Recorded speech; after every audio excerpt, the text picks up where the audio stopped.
in Kenya, and the institutions that are charged with ensuring peace and order is maintained are duty-bound to ensure the coming elections are peaceful, credible, and on time. But all these could be put in doubt if the violent incidents reported in parts of the country like Migori today are anything to go by. As we saw earlier, ODM party offices were petrol-bombed ahead of official commissioning, and the ensuing skirmishes and tension in the town goes on to paint a grim picture of how fast political tension in parts of the country could fast degenerate into violence and losses if unchecked. Violence is bred by intolerance and anger. All incumbent and aspiring leaders should show their mettle by embracing dialogue and tolerance, and public institutions such as the police, the IEBC, the NCIC, the judiciary, among others, should work to ensure violence is blocked from accompanying elections in Kenya. And that's what we want to talk about tonight. How best can we contain some of the election-related violence that we're already beginning to see take place? In studio, we have NCIC Commissioner Maurice Dzoro. He's seated on my right. And on my left, we have peace activist and civic educator with Uraia, Abdul Rahman Wandati. Thank you both so much for joining us. Abdul Rahman, let me start with you. Just based on the news today and based on what we saw in Migori, how concerned are you about election-related tension this year ahead of the August polls? Because it is Migori, I'll go slightly back. That is the place where the president was, where shoes were thrown at him. And then we saw the community come back together and come and then seek to apologize to the president. Probably they'll do the same to the people they did. So because if it were anywhere else, I'd be worried. Maybe it is elections, maybe it's just a tradition. Maybe, I don't know. But if you ask me about what happened today, politicians are, as we agree, we say, they're self-seekers. And we know this. From the word go, we know this. And that is why we have institutions that check them. Okay. Even away from what happened today, based on the conversations, the underlying tensions and undertones that we've been seeing spewed between politicians, even members of the public, are you getting a sense that there needs to be a lot that has to be done right now before August? Are you getting a sense that the tension is already building? Yes, I'm getting that sense, and I'm saying the responsibilities differ. What we require from the politicians is not the same thing as what I would personally require from the people paid by public funds to ensure that there's peace and security in the country. I would have expected the police service, using their intelligence arms, to have known that such a thing would happen. And I would have expected them to have put in measures, including cancelling the rally. Because I've seen that happen elsewhere. Right. So obviously something could be amiss in terms of communication, in terms of intelligence, etc. And for you, Bwana Dzoro, is there also a sense, some people say when you look at the NCIC as an institution that is also supposed to make sure that there's tolerance is preached and that hate speech is capped, some people say, nothing has been done to people who instigate election-related violence since 2013. No one has been arrested. There have been no major arrests made, and people feel like the institution is completely toothless. So what role is NCIC now playing actively to check election-related violence before it goes out of control? I think the general Kenyans should understand that peacekeeping is about all of us. Our commission is mandated to make sure that there is peace in the country, especially at this particular moment of elections.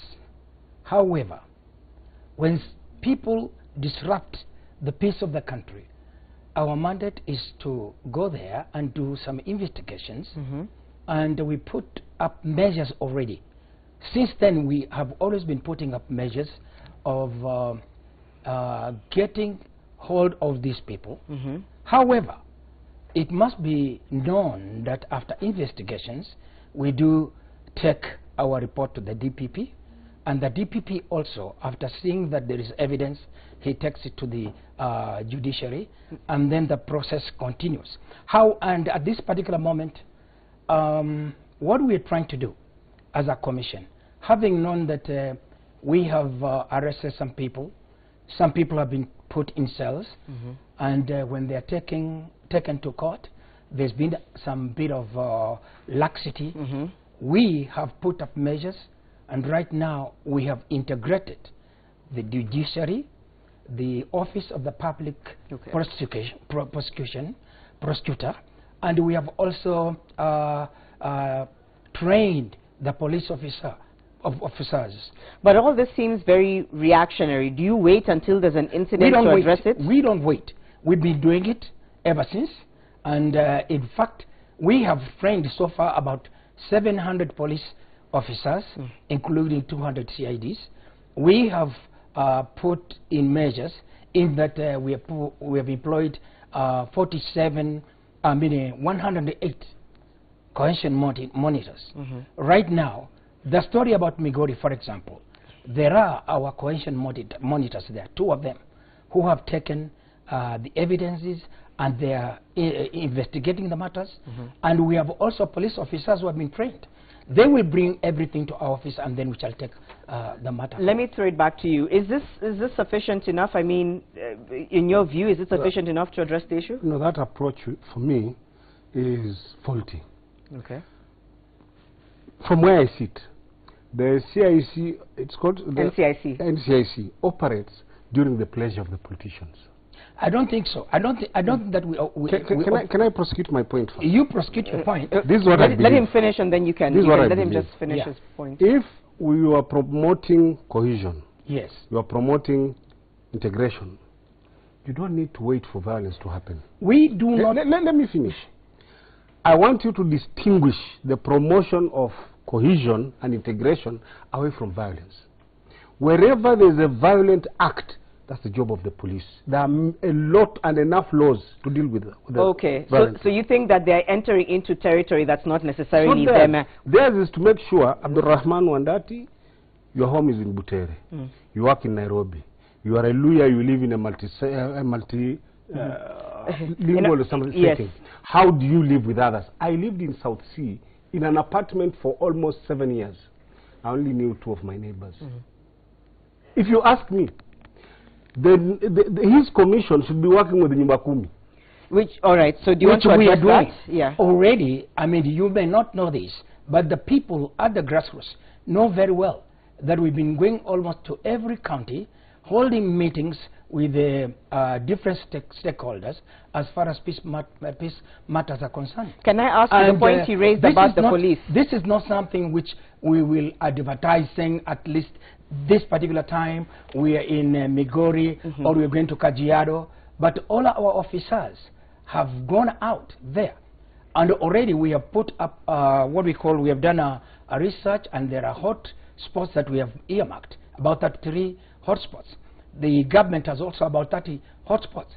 But even before that is as a result of our being present in those areas. Can I ask you, does he have a point about your role overlapping with that of the police, for example? Is there a sense that you're taking on more than what you're mandated to? You see, our mandate is about hate speech. We must know that there is hate speech and there is incitement. And these are 2 different things. We work in collaboration with the police. We work right now, as I was telling you, we are now integrating and bringing all these forces together so that together we can work. But let me say one thing. About peace in Kenya or any other part of the world, it's not about a commission or a certain institution. The people of Kenya must know that it's their duty to make sure that they must make peace with one another. And peace must begin in the heart, in the mind. Like hate speech doesn't just come out from the mouth. It begins from the mind, goes to the heart, and then before somebody speaks, he has conceived that type of thing. Is there a sense of fatigue? Now, if you can speak as a citizen, because he's saying it's up to all of us, you know, to have peace in our hearts and to be able to spread more positivity. Do you get the sense that Kenyans are just fatigued? Like, what will it take to inspire you and the other Kenyans out there to say, we have a role to play in containing this? Because the sense people are getting is, you know what, we just want this thing over and done with. We're tired, getting involved is too much. What sense are you getting on the ground in terms of how Kenyans are reacting to what's happening? My thinking is that the majority of Kenyans have forgotten the fact that they are citizens, and that by fact of being citizen, there are certain rights that you have.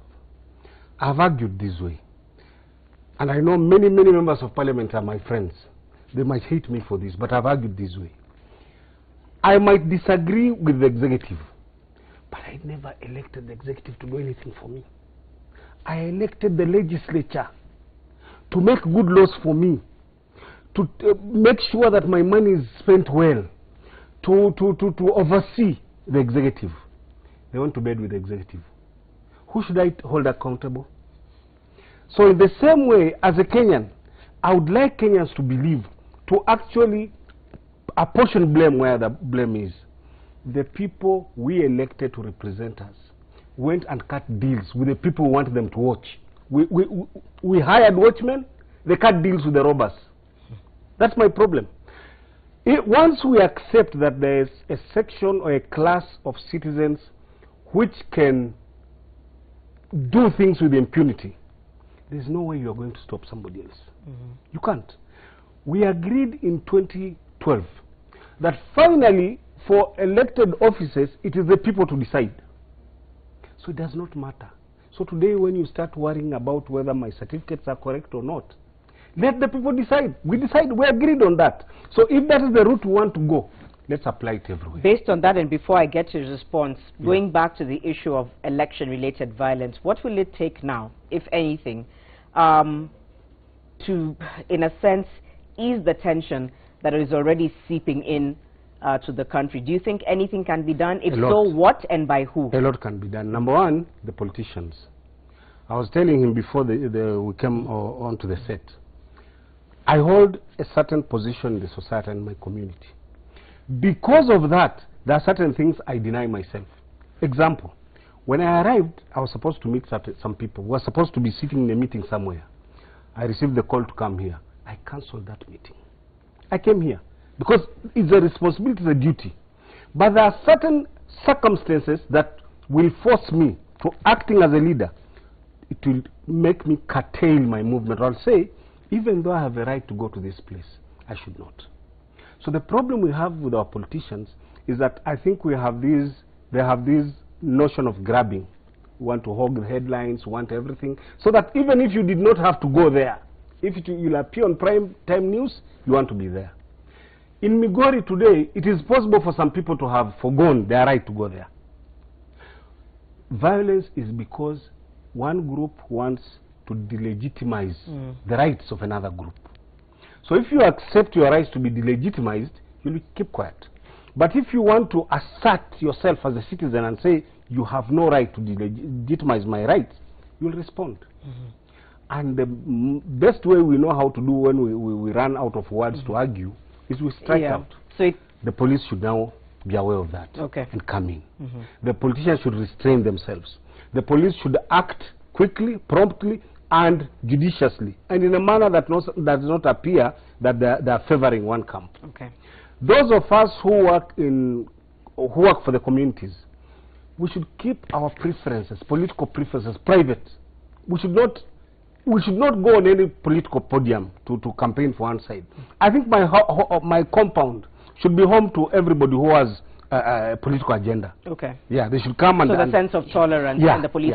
Okay, thank you for your answer. While I agree with him, while I agree with him, I also would like to add that the community members and the crowds should also be very careful, because some of these politicians, when they stand there, they talk a lot of inciting words to the communities, and instead of them understanding that these are this is either hate speech or incitement, they keep on cheering. And instead of cheering, I would like the Kenyans to know and differentiate between somebody who is talking sense and somebody who is talking nonsense. And perhaps our politicians should know that their duty is to tell the members of the community what they are supposed to do, what they have done before, what they want to do now, and what they will do for them, and allow the noble citizens to be at peace and make their decision. But this is not the case we are seeing in Kenya. People are being forced into things, words and incitements and they are forced into hate speeches and all that, and this is what is bringing the problem. So both the politicians, the community, and us institutions have a duty. Everybody has to play his part. And more than that, to work together. We have to work together. That's all the time we have for the moment. I want to thank you both so much for sharing your thoughts very openly. We're certainly hoping to see things move in a different direction. NCIC Commissioner Maurice Zoro and peace activist and civic educator is Uraya Abdul Rahman Wandati. We'll now take a short break on Monday Special. The hashtag is Monday Special KE on Twitter. Text us on 22422. We're back after this break.